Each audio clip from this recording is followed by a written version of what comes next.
My name is Anita. And I'll never forget that moment at the retreat when my so-called boss, Ryan, looked at me with that smug smile and said, "I value all my directors except the liability in this room."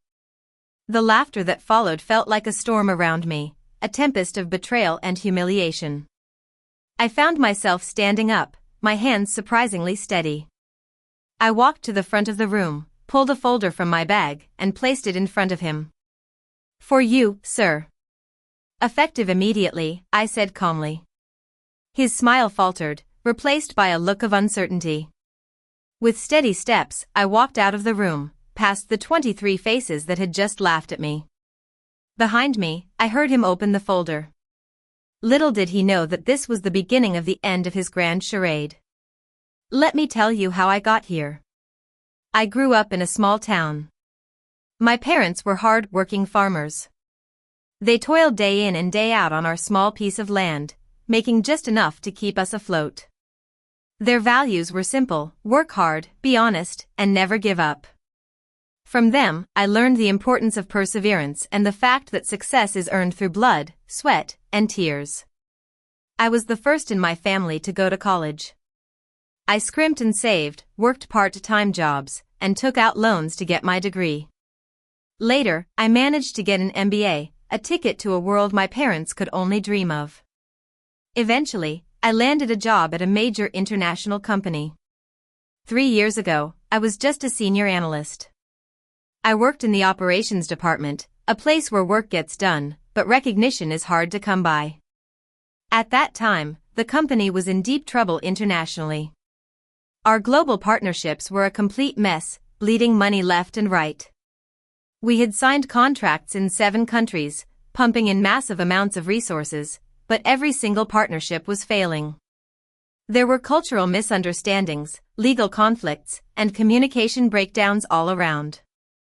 One Tuesday, my then boss, Mr. Thompson, called me into his office. "You speak French, right?" he asked. When I said yes, he immediately said, "Perfect. I need you to look into our agreements in Western Europe. Figure out why everything's falling apart." It was like an added burden, more work on top of my already full plate, and not a word about extra pay or time. But I said yes. I wanted to prove myself, to show that I was ready for more. I spent 2 weeks poring over contracts, then another week using my own phone and my own time to talk to our overseas partners because the company wouldn't authorize international calls for someone at my level. What I discovered was far worse than anyone had imagined. The contracts were fundamentally flawed. Whoever had drafted them had used American business models in countries with completely different commercial landscapes. In essence, we were asking our international partners to agree to terms that violated their own laws. I could have just written a report, passed the problem up the chain, and let someone else deal with it. But I was ambitious.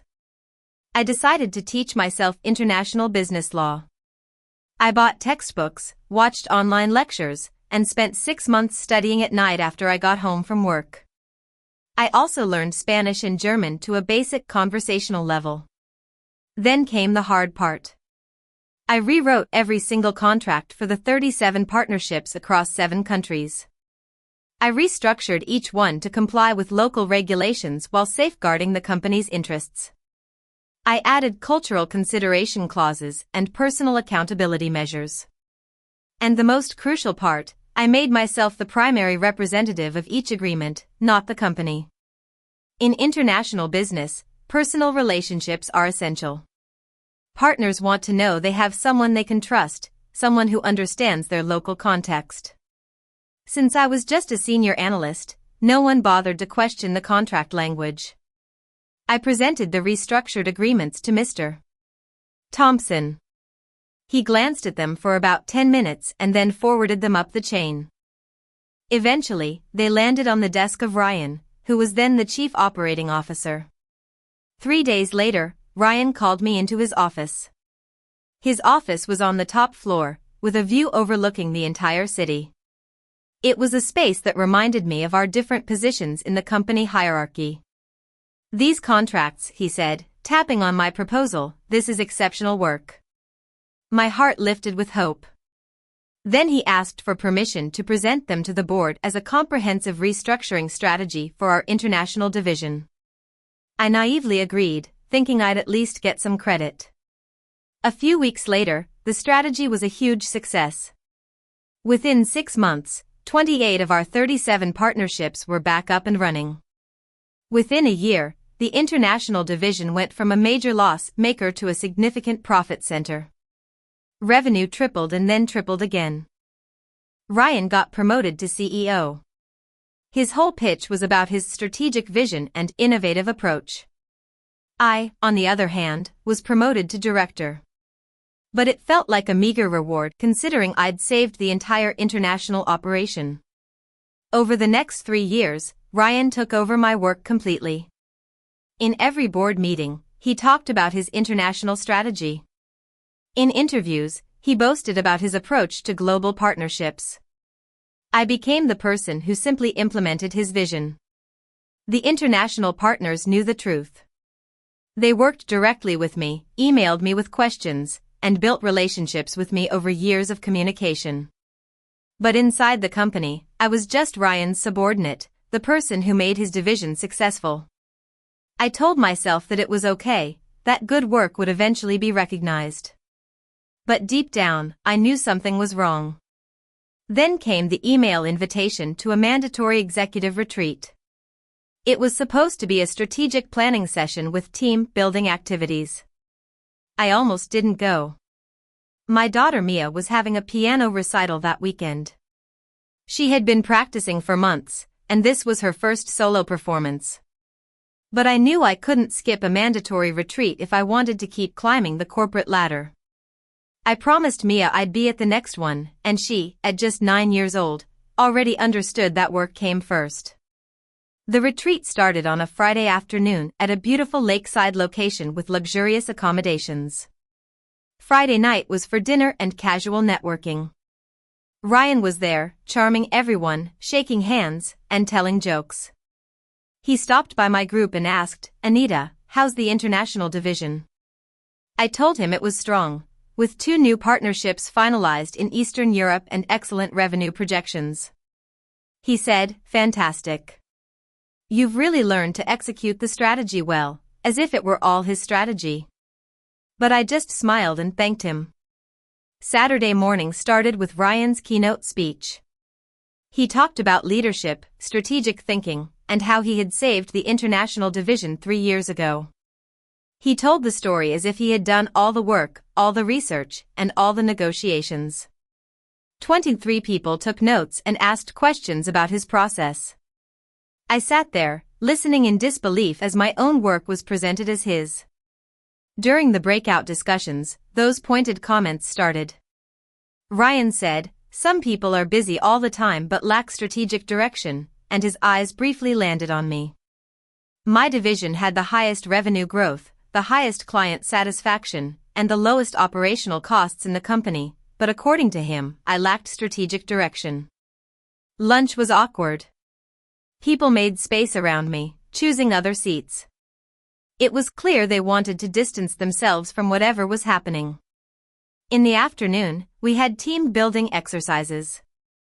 Ryan split us into what he said were random groups, but somehow, I ended up with 3 new directors who barely knew the company and had nothing to contribute to the strategic planning discussion. Then came the finale. Ryan stood at the front of the room and started praising each director individually, highlighting their specific achievements.